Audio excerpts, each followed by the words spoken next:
Good evening, everyone, and welcome to another episode of the Bed Tech Show. We are your hosts, Ben and Ethan, and we are bringing some exciting tech news here at bedtime. Let's go ahead and dive right in with the biggest leak in Xbox history, and quite frankly, maybe the biggest leak in the history of gaming itself.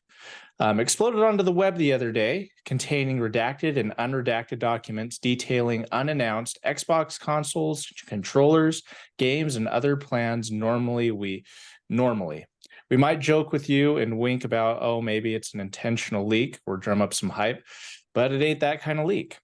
The FTC's Director of Public Affairs confirmed that Microsoft mistakenly uploaded their own confidential documents to a legal court website for use in the FTC versus Microsoft trial.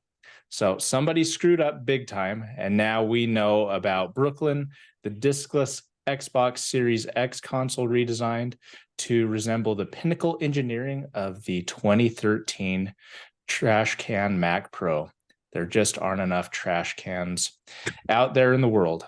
A timeline. We also got a leak of a timeline that had it scheduled to launch in mid-fall of 2024, shortly after the also diskless Series S refresh, codenamed Elwood.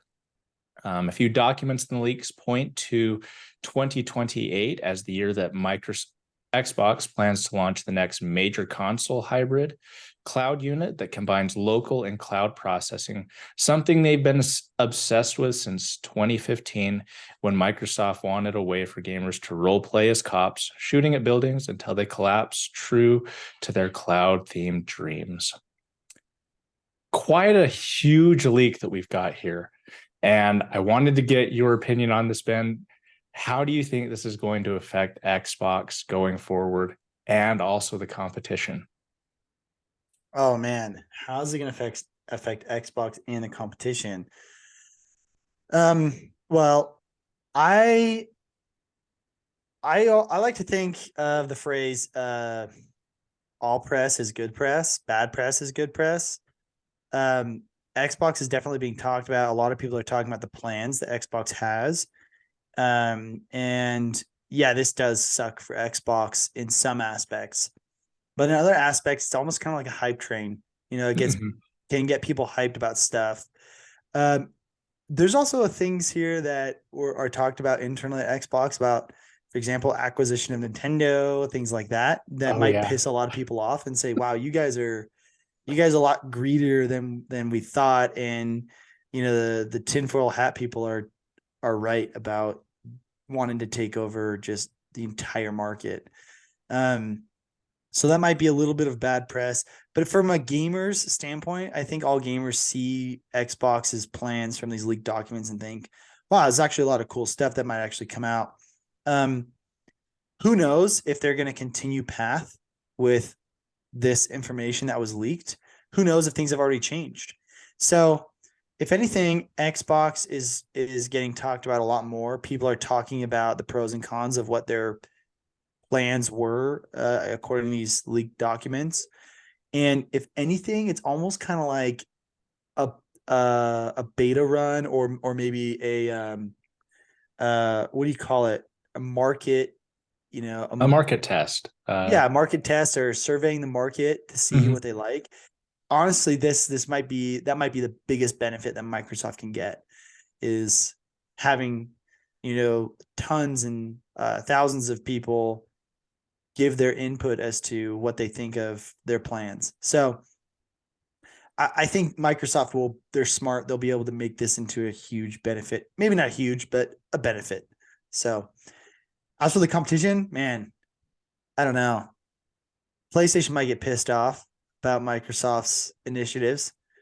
They might put double time on their own initiatives. Maybe they want to move for Nintendo. I mean, they're a fellow Japanese company, so they might want to make moves, but who knows if they have the capital to do that.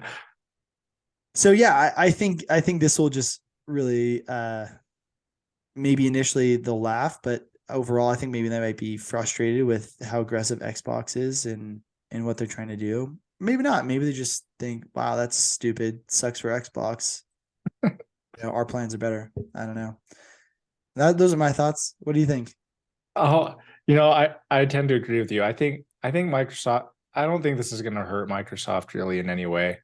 I mean, really, I've read reports allegedly these leaks they've already changed a lot of these things anyway, and so this is kind of old news that was leaked. So if that is true, it's going to be no problem for Microsoft. And as well, it kind of gives them something to be accountable for. Like, okay, now this is leaked. Now we got to do something about it. We got to make it even better than what it was. Yeah. As far as like Sony, I think this could be a potential for them to capitalize on that and maybe move up their timelines for their products to be a year in advance. Just taking a look back at the Xbox 360 and PS3 life cycle. That was the Xbox 360 came out a year before the PS3 and dominated that console generation, as opposed to the PS3. And so this potentially could be an opportunity for Sony to try and do the same thing. But we shall see. Yeah, that's a really good point. I think you're right. They could use that as a competitive advantage to try and beat Microsoft to the punch on some of the aspects here. Some of the aspects Microsoft is kind of following suit to Sony. For example, like the controller, the haptic feedback controller.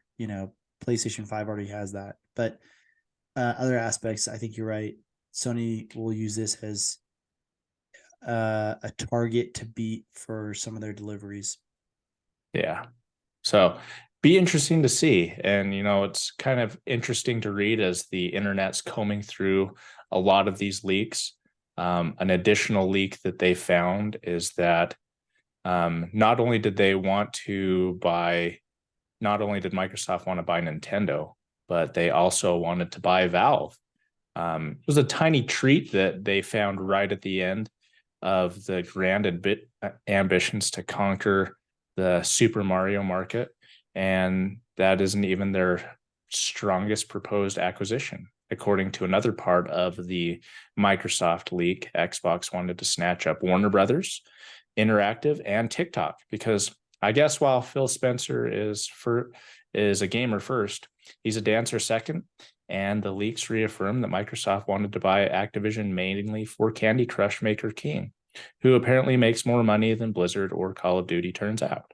So this is interesting to see some additional things, to look at some of their future acquisition deals and what they might bring up, especially the thought of Activision or Microsoft acquiring Valve and using that as a game launcher and everything else that Valve has under their deck.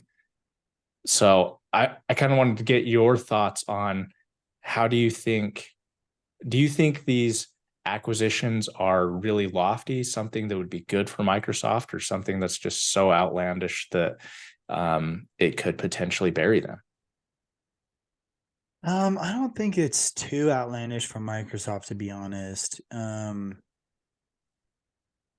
I think seeing the Activision deal happen, and yeah, there's a lot of hoops to jump through right now, but just seeing the fact that Activision moved forward with it with Microsoft, it doesn't I should say it kind of cracks open the door for these bigger acquisitions with Nintendo and Valve. I do think they're very lofty, and it's going to take a little bit of time. If Microsoft is to strategically position themselves to have a successful acquisition of either or both, then they need to have time to have tighter collaboration, stronger relationships. There needs to be a lot more connection first before I think it makes sense for an acquisition to happen. Because they're right now, I feel as though they're so segregated. I think the Activision connection will be a strong addition and a strong move forward to potential acquisition. Mhm. And what I mean by that is if they put Call of Duty on Nintendo, then that's a really strong relationship builder between the two. Yeah. And the more strings that they have tied to each other, the more it makes sense to say, hey, why don't we just give you a couple billion or maybe more than that? And we just join forces all together. Mhm. Like we're already over halfway there, or maybe halfway there, or 40% there, whatever it might be. And so I just don't think they're quite at the situation where Valve or Nintendo say, yeah, it makes sense. I think they have a lot of work to do, but I definitely think it's feasible. And Microsoft is huge. They are huge because of the lofty ambitions and goals that they have Yeah. and they've executed on. So that's my thought. And maybe that's crazy. Maybe it's wild. I don't know. Do you think similarly or do you disagree? No, I agree with you. I think these are kind of like right in line with what they've been doing in the past. And it kind of makes sense for them to work towards these type of acquisitions. Um, I mean, they've got partnerships already in place with Nintendo here. And I think, if they continue those relationships, as you said, as a great point, could already be like a 50% interest in it and potentially push it over the edge so that they could acquire the whole thing. Yeah. I think it would be really cool. Um, I do think though that if it would be smart for them to actually close on the deal before they announce that they are going to acquire something. That might be well in their interest to do so, but maybe Yeah. that's just me being um, philosophical here, I guess. And that's you being wise. So interesting thing we have here. And if they did end up pursuing that, I think they might have, I don't know if they would have an easier time trying to acquire Nintendo than their Activision deal that they've had. Or it might even be harder. Sony probably would put up a bigger fight for that.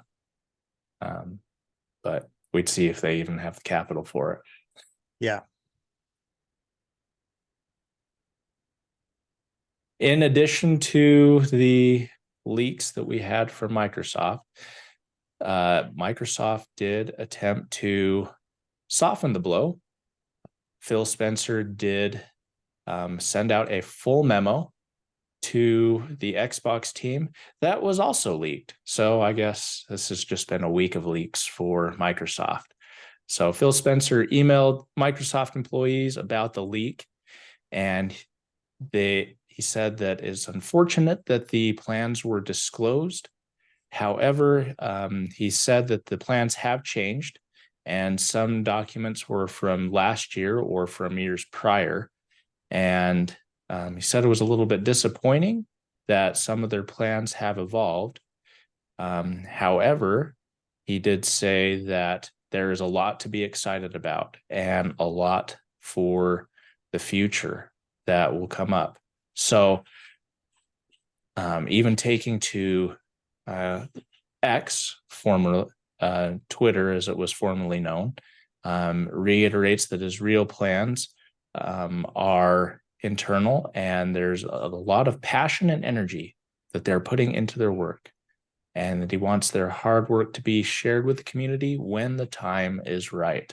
Yeah. So this is interesting that this was leaked as well. However, I it kind of seems like some good damage control, and you mentioned that any press is good press. So Mm-hmm. do you think that this memo and this leak was intentional for positive press for Microsoft, or do you think it was unintentional as everyone says? I think it's unintentional, but companies are very smart and they're so strategic. I don't think the layman consumer understands market leaders who are at the top of their market for a very large market. Gaming is $1 billion industry, maybe even more. They are insanely strategic. They're thinking 100 steps ahead. So I personally think this is unintentional, but I would not be surprised if they came out 10 years from now and said, oh, yeah, we meant to do that. Here are the internal documents that we discussed about the strategy 6 months ahead of the leak. And if they came out 10 years from now and said that, I wouldn't be surprised. I'd be like, wow. Yeah, makes sense. Makes sense. These guys just goes to show how very strategic these people are. I mean, think about your personal life, okay? Personal life. People who are good at planning their life are planning a week ahead, a month ahead, a quarter ahead.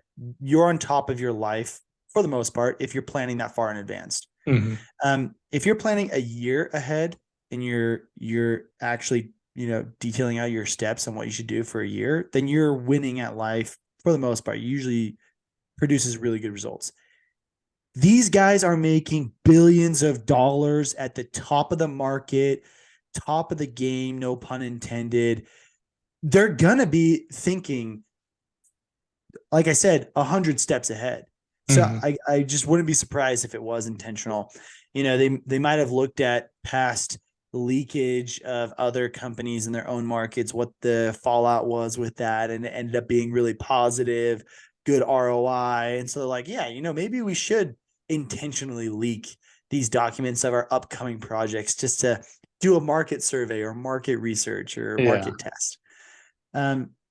So that's a really good question. I would love to ask, Phil Spencer this internally. But we'll never get that answer. I don't think. That's my personal opinion. I don't think it. I think it was unintentional, but I wouldn't be surprised if it was on purpose. What do you think? Do you think it was intentional? I kind of think it was. Because it seems like this memo was just written so well in such a way that it was like marketing material. Yeah. Yeah, that's a really good point. And so, I mean, usually I know like when somebody from a high level position is sending out a memo for the company, they've got a lot of people that are vetting it and working on it. And I know Microsoft is really at the top of their game. They are very smart and strategic of how they operate their company. And so, but seeing this seems like a really good marketing, just a marketing type of memo. And so my theory is that it was said not to be leaked, but really they were saying if it does, we're okay with that, and we're prepared for it. Yeah, like cover the bases, Yeah. Yeah. Yeah, so interesting. This whole situation is very interesting. It really makes you wonder the more questions you ask. How strategic was this? What were the intentions? Who the team or the individual who uploaded the documents, what's the fallout there? I want to know who uploaded the documents. It's probably someone on their legal team, the general counsel or whatever. It's like, okay, were you guys instructed to do that? Were you aware of where you were, what the server you were uploading it to, and what's the fallout with like your job and responsibilities, things like that? I think like the marketing capital that this has generated for them unintentionally is going to bring them more benefit than anything else. I mean, right now this is all over YouTube and in the media. So this is free marketing for Microsoft. I mean, I know they spend billions of dollars on marketing, but all of this is now just adding to that without them having to spend anything. So, yeah, especially for like their upcoming releases, their upcoming projects, their hardware and their games and their DLC packs, things like that. Yeah, and like when they actually do officially announce these products, the hype is just going to be the hype is already going to be there before the announcement. And Yeah. once it's announced, it'll be even higher. So I really think this is good. Ultimately, it will be good for Microsoft and Xbox. Yeah. I think you're right. Yep. Speaking of things that may be good and something I was surprised at, looks like we've got a new set of iPhones, all with the biggest headlining feature is they contain a USB-C port. Walk us through this, Ben. Yeah. So Apple had their event, a couple different things. New AirPods Pro 2nd gen with USB-C case plug-in. Apple Watch Series 9 and their Ultra 2 new processors. A couple different new things for the iPhone 15. Okay. Made out of titanium, I think. I don't know if that's for the Pro Max only, but Yeah, it's for the okay, Pro for the Pro Pro. lineup. Yeah. So made out of titanium, light, more durable. They got ultra thin bezels. Um, there's an action button that replaces like that mute toggle button. And I think that's kind of cool. You can customize that to whatever action you want it to be. There's the dynamic island, which is like what used to be like the bezel, Mm-hmm. and that turns into like a notification bar at the top of your iPhone. Um, but the like you said, the biggest thing is the USB-C port, and Apple is doing their best to flip the script here to wiggle their way and make this turn into some kind of positive spin. And they're saying, oh, the USB-C is just faster and better than the lightning cable. And so that's why we switched. But you and I had covered this in a previous podcast months ago about the EU's legislation about technologies all using USB-C. And we called this out as being a huge change to Apple and their iPhones. And we Mm-hmm. both predicted, I'm fairly certain we both predicted that Apple's going to be switching to USB-C. They're not going to have two different phones with Lightning and USB-C. They're going to be doing one, and we're seeing it. This is what we're Yeah. seeing right now. But that, like I said, Apple trying to put their spin on it, make their reasoning behind the switch, when in reality, we all know it's because of this legislation passed in Europe that requires all technology. I don't know if it's all or handheld technology be USB-C, but essentially universally USB-C. So yeah, pretty crazy. And that to remind you, I don't, correct me if I'm wrong here, but that legislation was put in place so that they would eliminate the varying different cords needed to Mm-hmm. eliminate, plastic and Yeah, e-waste elimination. e-waste. Thank you. Yeah. Yeah, that's their reasoning. So you can use one cord for all your devices. Mm-hmm. Yeah. So my question to you, Ethan, we've talked about Apple and their lack of innovation the past few years, maybe even decade. Do you think this is a good event that Apple had with significant changes? Do you think it's lackluster? Do you think it's rinse and repeat? And this is encompassing the USB-C change. I'd love to hear your thoughts on that as well. Tell me your thoughts and feelings on Apple and this event that they had. So I feel that this didn't have as much innovation as one would hope in a new lineup. I feel it was very iterative. I mean, yes, we get USB-C ports on all iPhones this year, which is great. I can almost finally ditch my lightning cable for a USB-C cable. However, what I find really interesting is the iPhone 15 and the iPhone 15 Plus, while it has a USB-C port on there, the data transfer speeds are still at USB 2.0 speeds. Oh, I did not know Yeah, that. they are still at the slower speed.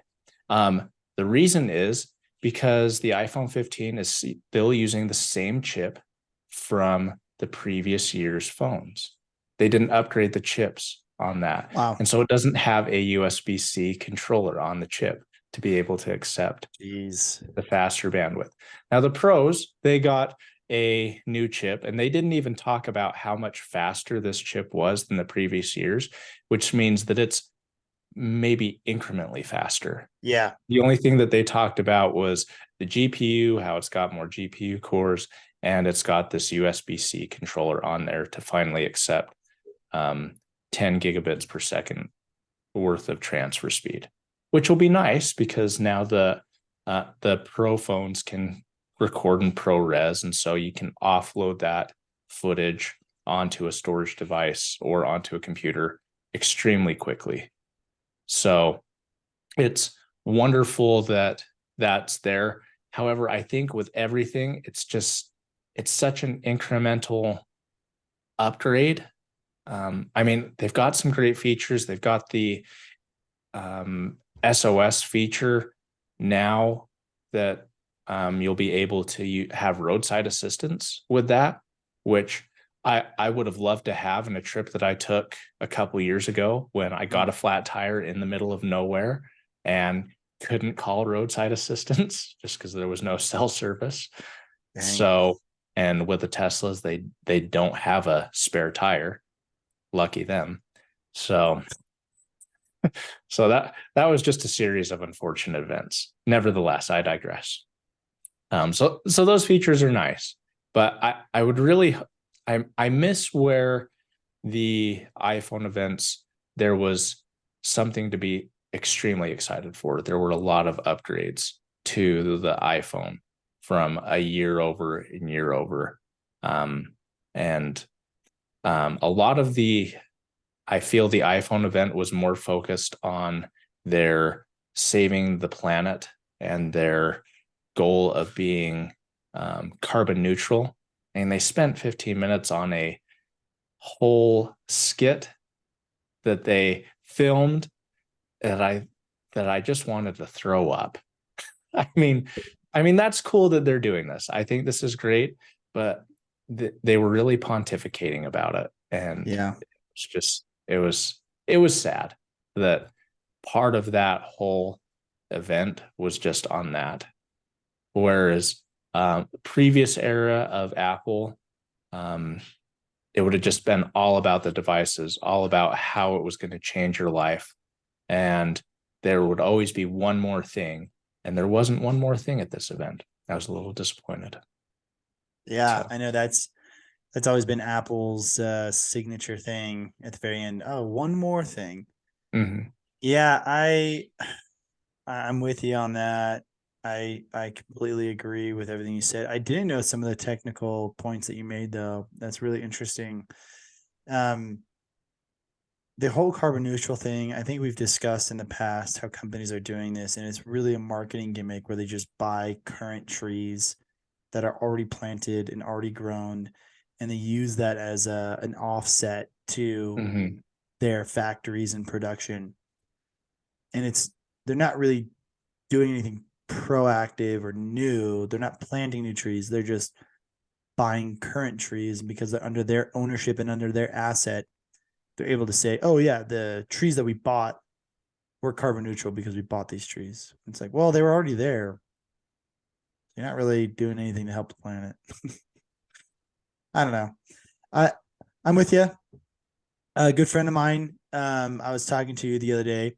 He used to watch Apple events every year, get the upgraded phone every year. He's on the upgrade plan every year. Very, very big Apple fan. Mm-hmm. And I talked to him recently about this event, and he said, this is the first time I didn't watch the event. And I'm no longer on the Apple upgrade plan, and I don't know if I'm going to upgrade. Just because he's felt the same thing, how there's just not a lot of change. Yeah. And That's unfortunate. So, but we've kind of talked about this in the past about Apple. They're definitely money hungry. They're definitely really greedy. They definitely leverage a lot of their brand reputation. They're riding off their brand reputation as opposed to truly being innovators in the space. I think it's very frustrating for a lot of people, and a lot of the brand loyalists are starting to wake up and see that. So, Yeah. It's really unfortunate. You know, Samsung's phones always look just a little bit more enticing year after year with these Apple events. yep. Maybe by 2030, when they're all carbon neutral, I'll switch to Samsung. Oh yeah, yeah, that'll do it. That'll get me Yeah. over. Yep. Yeah, carbon neutral. Yeah. Carbon neutral for sure. All right. Looks like there has been a suit for copyright infringement with OpenAI. Seems to be that there are 17 authors who are suing OpenAI for copyright infringement. Walk us through this. Yeah. So, a lot of these authors, I'm going to tell you straight up, I don't know because I haven't read all of these things, all these books, but it is really interesting article. But 17 authors, uh, including George R.R. Martin and the Authors Guild, they're suing OpenAI for copyright infringement. And they're claiming that OpenAI copied the author's work by using it to train the AI tools like ChatGPT, and they did it without permission. And so, and they're not the first ones to do it. So, but they're like, this is pretty big because there's a lot of them. A lot of them are big name writers, and they're going after ChatGPT because of this copyright infringement. So we have talked about AI copyright in the past, and we've talked about the laws that have been created and how there's judgment being passed, and that's creating precedents. And it's really interesting how this is all playing out because there is a lot of gray area here. Yeah. And in this article, it does quote something that I think we talked about. August 14th, District Judge Beryl Howell upheld a U.S. Copyright Office finding AI art could not be copyrighted. Okay. So anything that the AI generates can't be copyrighted. But if you edit whatever the AI generated copyright, or if you lead and guide that AI to a specific thing that you're creating, then that has potential to be copyrighted, or at least portions of it has potential to be copyrighted.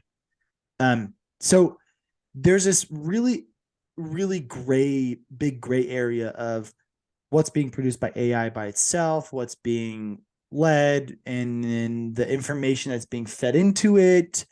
Is that infringement on copyright? And so that's where this is going to be a really interesting case because it's such a gray area. And there's this huge PDF 47 page statement that you can find on the article on IGN.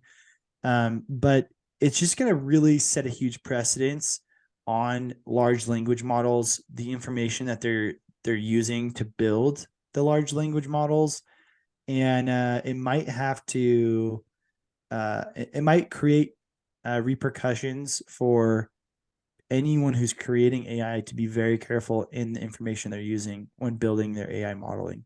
So I guess the question I have for you, Ethan, is when it comes to OpenAI and how they build their large language model, they're using everything that's pretty much public information off the internet, right? ChatGPT has access to public information. Because it's public information, or at least it's on the internet, do you think that these authors have any kind of leg to stand on and say this is copyright infringement? Or do you think it's too difficult to prove? There's not a direct line. I'm curious to know your thoughts because of your legal background. I think you're much more of an expert on this than I am. That's a great question. So just because it's in the public domain and the public has access to it doesn't mean that it loses its copyright protection. That is still copyrighted. So with that, this is such a gray area because, with copyright, I mean, how I think of it, someone that's building a large language learning model, they can take copyrighted information, have the learning model learn based off of that. And because what it's learning is not public, to me, that doesn't seem like that's copyright infringement. And what it's producing out, as long as it's not producing out the exact same thing, and is some sort of derivative of that, I would say that would not be copyright infringement personally, based on my understanding of intellectual property law, and by all means, I'm not an expert in intellectual property law. I know enough to be dangerous, which is why I'm fascinated by this. I love that phrase. I know enough to be dangerous. Hey, careful around Ethan. So, yeah, from my understanding, I would say that depending on how the language learning model utilizes that information and what it produces out is the determining factor of whether this is copyright infringement or not. Yeah. And if OpenAI could prove that how it got the information, prove that information, like the code and the learning model, is not accessible to the public, and also that the output of what it's generated is not an exact copy, I would say that OpenAI could potentially win this case based on those factors, assuming that that's how a judge or jury would be able to find for that, if this were to go to trial, and not just end up being settled or something like that.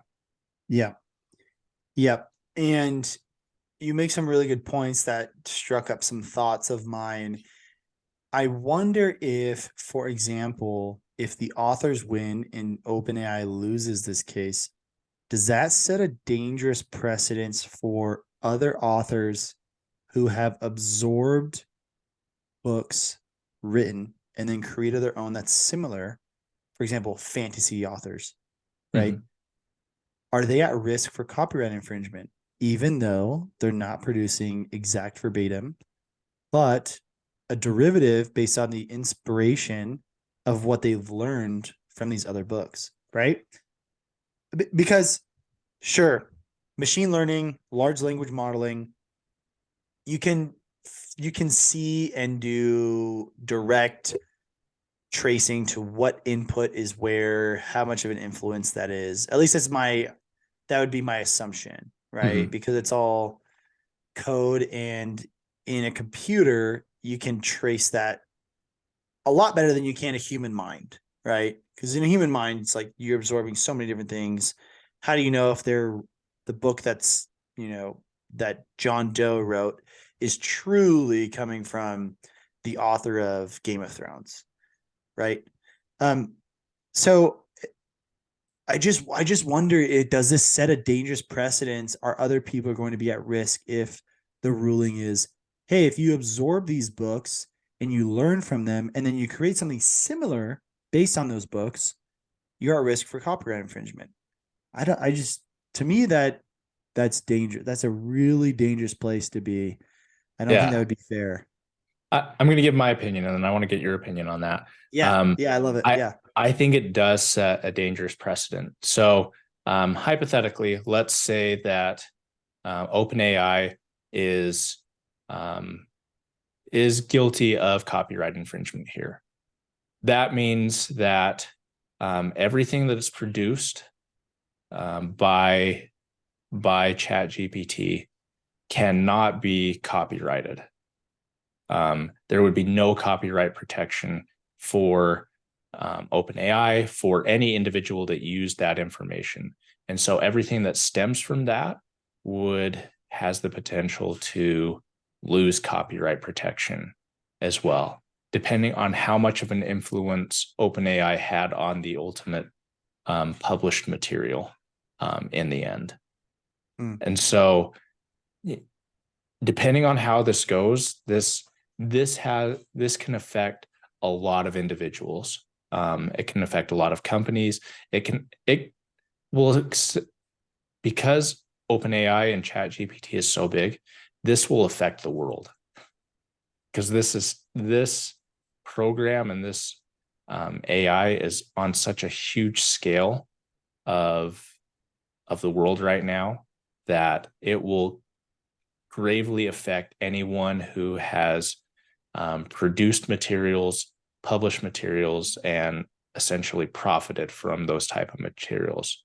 And with that, there's a lot of different remedies that these authors could have. They could seek royalties. They could request that all materials stemming from this be ceased and removed from the public domain.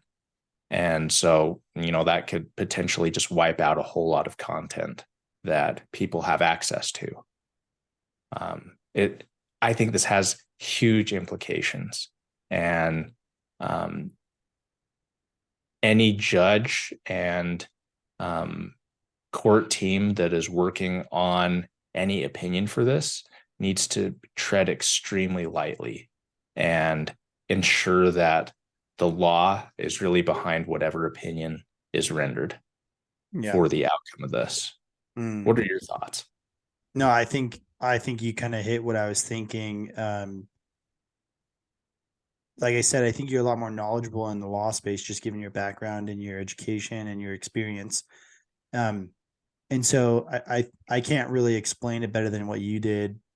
I agree 100%. I think this could set just a really dangerous tone for the future if authors or creators in general can just pursue copyright infringement on someone else that they think is creating based off of their influence.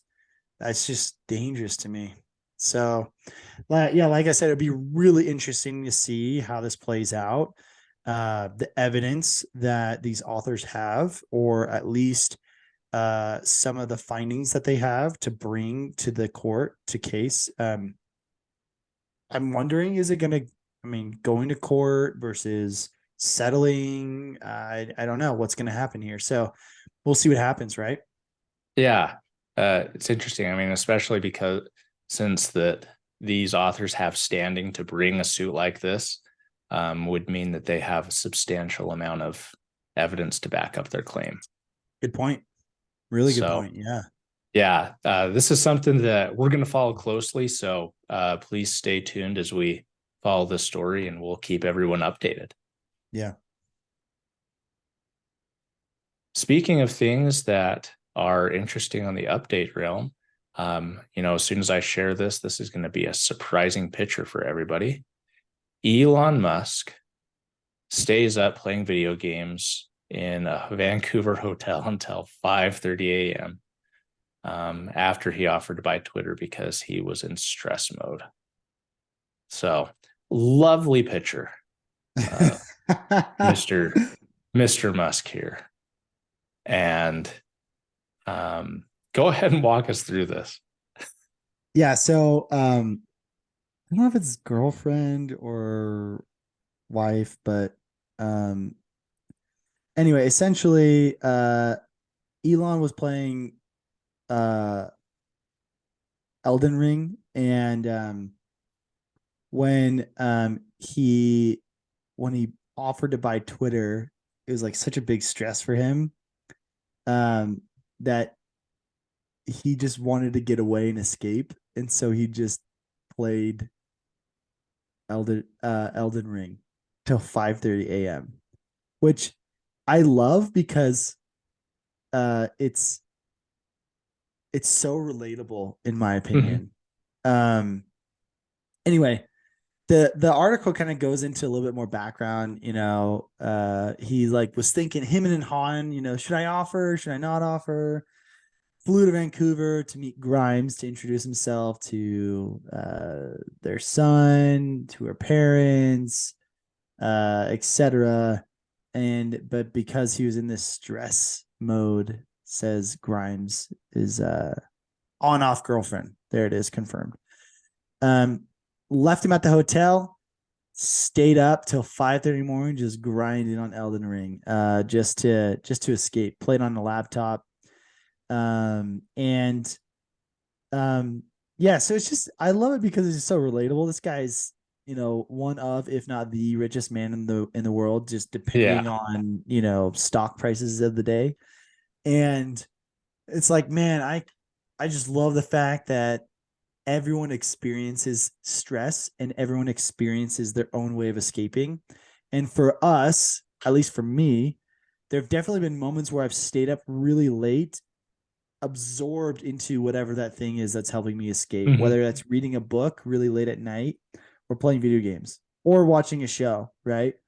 And so this is just, it's such a funny thing to think that like Elon was just crushing Elden Ring, grinding away at it till 5:30 in the morning because like, I don't even want to think about Twitter for the next 8 hours. Let me just play this video game, go into a different world and explore and have fun. And yeah, it's so relatable. I love it.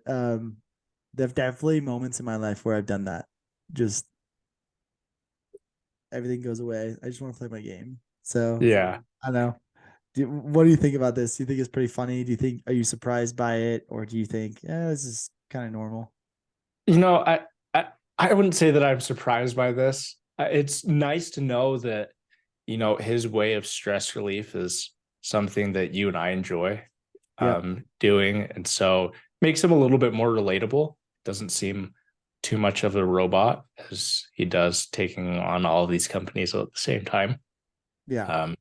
So, I think it's really cool. This brings some lighthearted things to our show for the night, and really cool that not only does he do it, but it makes it seem like it's a little bit okay, and that if you need to play video games to de-stress and relax and get back to reality, it's a great way to do it. Yeah. I can just see kids in their basement. Their mom comes down, waking up early in the morning, getting ready to work. Son, you been playing video games all morning? The son just replies, Mom, the richest man in the world is literally playing video games at the same time I am, Mom. He literally does the same thing I do, okay? Richest man in the world, literally, I just love doing that voice, but I can just imagine like everyone's gonna use this as an excuse to stay until 5:30 a.m. Be like, oh, the richest man in the world does it, so I can too, Yeah. But anyway, yeah, it's pretty funny. I do picture, the person that has that voice. His name would be Bowie. Hey, what's up, guys? My name's Bowie. Bowie the Basher. I'm like the coolest guy in the whole wide world, but widowy. But yeah. Yeah, need to go find a Westalont. Westawan.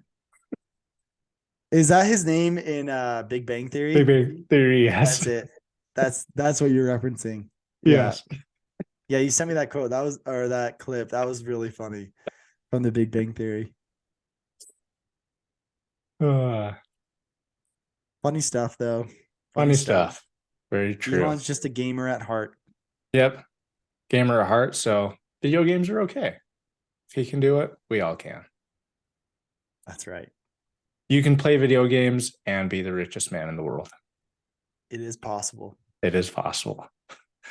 So I guess that means there's at least hope for me. So, well, with that, we have reached the end of our show for the evening. We want to thank everyone who has stuck with us and for your support. So please make sure you hit that thumbs up button. It really helps our show. And as always, ring-a-ling that ding-a-ling button so that you never miss any content as it's coming up.